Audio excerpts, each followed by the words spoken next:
เมื่อก่อนเคยบอกว่าหักเจ้าหมดใจเมื่อก่อนเป็นห่วงเป็นใย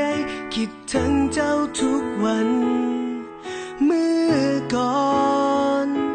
เคยให้เจ้าเป็นคนสำคัญ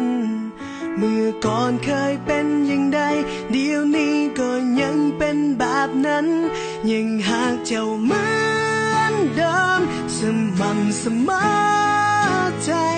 เวลาผ่านไปเท่าใดหัวใจบ่เคยหมุนตามเคยหักเสมอมาและจะเสมอไปหน้าที่อย่างเดียวที่ฟ้าลิขิตก็คือต้องมีชีวิตเพื่อหาเจ้าคนเดียว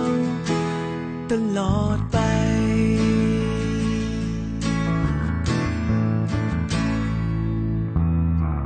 เมื่อก่อนเคียงข้างเสมอบ่ห่างเจ้าไปไส